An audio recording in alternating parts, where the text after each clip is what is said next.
welcome to How to Run a Successful Business and Still Have a Life. My name is Stacey Morgan. I love this time of year. It's almost crazy, but it's not quite crazy. But the crazy is just starting to be crazy. Do you know what I'm saying? And it's a perfect time to be able to reflect on how far you've come this year and where you're going in the future. And if you would like to do that with somebody standing beside you, somebody holding your hand, then I encourage you to book a one-on-one coaching session with me.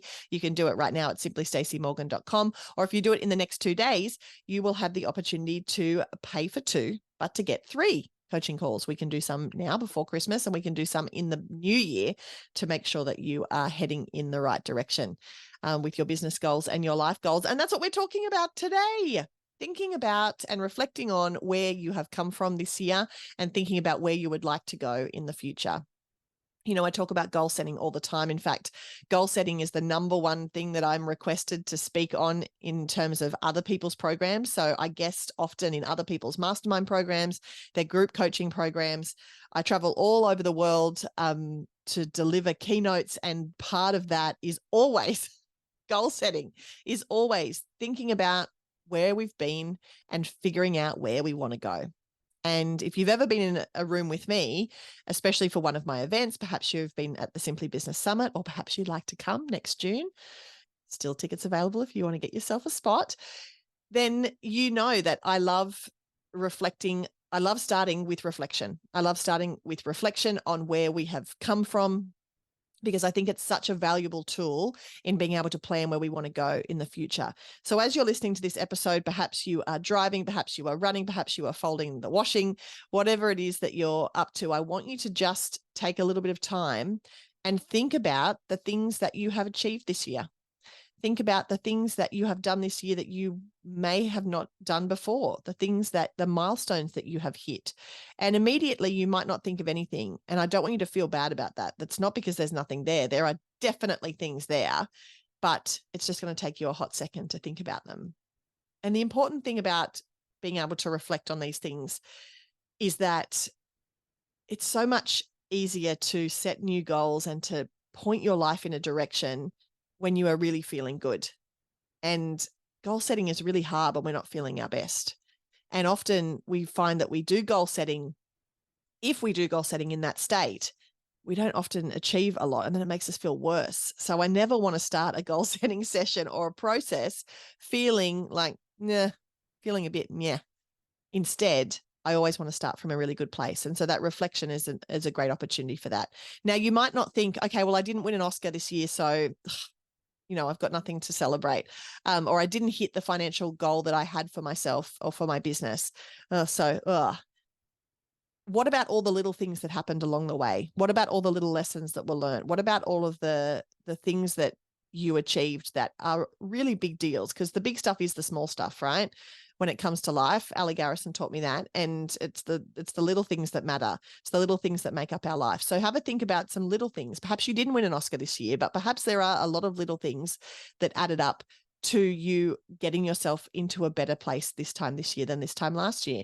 Perhaps you were able to form more of a connection with some of your customers. Perhaps you have taken some of your customers further along the customer journey than they were this time last year. Perhaps you've turned somebody who had followed you for a long time into a customer. Perhaps people have bought from you for the very first time after following you for years and years and years. Celebrate that win. Perhaps in your home life, you have formed bonds and relationship and built connection with your kids that you didn't have the opportunity to do in the past. Perhaps your kids are reaching a certain milestone or a certain, point in their journey where your relationship has enabled to kind of blossom. I know Henry is on the precipice of going to school. We've had his orientations and done all the crying and all the things. Not him crying, just me. He was fine. He was like, let's go. But he could have maybe gone to school last year, but he would have been 4 when he started and turned 5 in that first month. And so we've let him have another year at preschool. And the growth that I've seen in him over the last year, the conversations that I'm able to have with him now, but like versus last year, the insight, the negotiation, the the beautiful things that come from him, and the beautiful time we've had to spend together on Tuesdays. And I only have another 3 Tuesdays with Henry, but that has, like, I'm celebrating that before I'm moving forward, that opportunity for connection with Henry that I didn't have this time last year. So it's not just about winning the Oscar or hitting that financial milestone. I want you to think about all of the little wins that you've had along the way, all of the things that have really meant something to you, all of the things that have enriched your life and enabled you to be able to grow as a person. Perhaps you've had a major tragedy this year. Perhaps it hasn't been great. There's been, big emotional things that have happened to you. I want you to think about what that has done to you as a person, what that has enabled, what that has cracked open, what that has gifted you in the in really crappy wrapping paper, but what that gift has been to you, that has enabled you to grow and enabled you to learn, and has enabled you to learn more things about yourself and about how you deal with life and how you're going to move forward. So that reflecting is really, really important. So I like to start there. Where have I been? Where have I come from? What is different this time this year than this time last year? And then turning your focus ahead, turning your focus forward to where you would like to go and where you would like to get to. And this is the fun part. This is the part that I love to jump in, because being able to help people get from point A to point B to reach their goals is such a quest of mine. Empowering others to be able to step into the next level of their business is something that I just love talking about and love investing in with other people. And so I want you to think about where you want to be this time next year. I want you to think about, okay, if I'm doing that reflection exercise this time next year, what do I want to be congratulating myself for? What do I want to be patting myself on the back for? What are the things that I would like to really, really do? And I talked about Ali Garrison before. Ali doesn't like the word goals, and so she would have turned off this episode by now. I encourage you not to. She likes to talk about intentions, and I really like that reframing, because intentions are so much kinder and so much nicer to us, especially when we're reflecting on where we've come from and planning where we want to go. So what do you intend to do next year in your business? What do you intend to do next year for your life? Put that intention out there. Because often life has a way of getting us to where we want to get to, but not on the linear path that we think it's going to go. We often go off the beaten track and the squiggly route all the way back to, and eventually gets us there, but not the way that we think it's going to get there. So intentions are really good for that, because they give us a little bit of grace to be able to be kind to ourselves and go, well, it's still my intention. So heading towards that intention.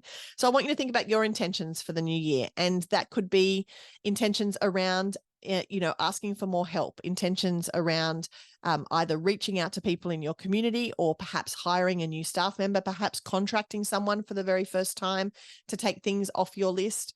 It could be contracting someone to help you in your home life so that you have more time to work on your business. I know one of the most powerful hires that I've ever made was somebody to help me out at home.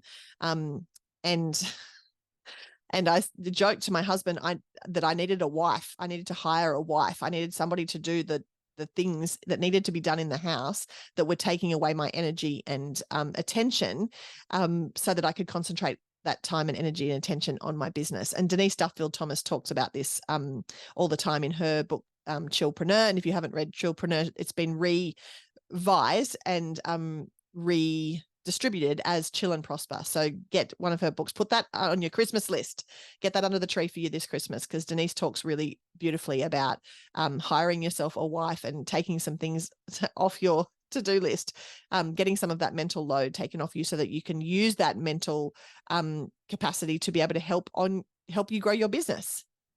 I like that so much more than folding laundry. So thinking about what the new year looks like for you in terms of asking for help. And if it is that you are going to ask for help in that you're going to hire somebody, whether that's a contractor or you're going to put someone else in your team or bring someone onto your team for the very first time, this is a great time to start thinking about that. I'm always encouraging my one-on-one clients. In fact, I had a coaching session yesterday with one of my clients where I said, now is the time. She's like, I don't need them till the new year. Great. Let's tell people now, people looking for a sea change, people looking, people reflecting, doing this exercise for themselves and thinking, maybe I don't want to live here anymore. Maybe I don't want to stay in this job anymore. Maybe I want a different change. They are looking They are browsing, they are Googling, get out there. And even if you don't have a full position description ready already, just put an expression of interest out and say, hey, this is the kind of thing I'm thinking. Is anybody interested? It no matter like that absolutely cannot help. Get it on LinkedIn, get it on your Facebook, get it on your website at least. Get it out there somewhere. Start telling the universe what you want so that it can help answer your call. So thinking about how you're going to ask for more help, thinking about how you are going to move forward in terms of what you want out of next year. Perhaps you want some more time.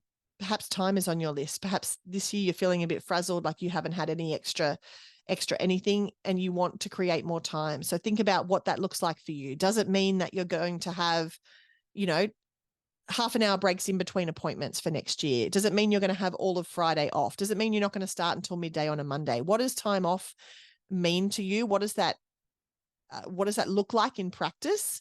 And how can you start setting intentions for what that is going to look like through to the new year?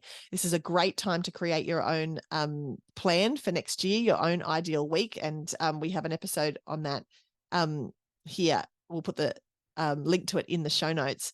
The Ideal Week Creator is about creating that space for yourself, putting in those non-negotiables. You have to be at soccer training on a Saturday morning at this time, and you have to have the kids at swimming lessons at 4:00 on a Friday, whatever it is that you have to, the non-negotiables in your life, and then finding time and space for flamingo time where you don't have anything planned, but also for those things that you want to do in your life, those things that you want to be able to achieve and you want to be able to create. And so finally, thinking about intentions for next year, I want you to think about what you could do differently or what you would like to do differently that would enhance what you've got going on already. So is there something that you could do? I'm going to learn how to play pickleball. Oh my gosh, I just said it out loud. Okay, it's out there now. I'm going to learn to play pickleball in 2024, and I'm going to do it on Monday mornings. I've already decided that. That's an intention that I'm setting. I'm putting it in my calendar. I've already run Goodwin Tennis to find out when I can get my butt in there. And that's going to be something that I'm going to do. That's something the intention that I'm setting every Monday to get active, move my body and learn a new skill. And I'm feeling really nervous about it, just like our kids do when we say, come on, you can go and try soccer, or come on, the activity you've got at school, the test you've got at school won't be that bad. I'm feeling all of the feels right now about trying something new, but it's an intention that I'm setting for myself. What intention will you set for yourself for 2024? And just like our intentions getting from point A to point B go a little bit squiggly sometimes, I feel like today's episode has gone a little bit squiggly, but we've got back to where we were going. This is a perfect time to be reflecting on where you've come from, to be planning on where you would like to go in 2024. And if you would like some help with that, if you would like me to sit with you and work you through the various different strategies that I have and that I teach on when I'm speaking and also when I'm coaching, to help you get a really clear plan for the future, a really clear path forward, I'm more than happy to do that. You can, if you book right now for coaching, you can pay for 2 sessions, but get 3 sessions, a freebie in the new year. And I look forward to hearing about your business, hearing about your goals, reflecting with you on what has worked this year and what you would like to change moving into the new year. It can be really valuable for you, really valuable for your business, for your mental and emotional well-being as well. And I look forward to sharing that opportunity with you really, really soon. So please jump on simplystacymorgan.com and book your coaching call, and I will talk to you next week.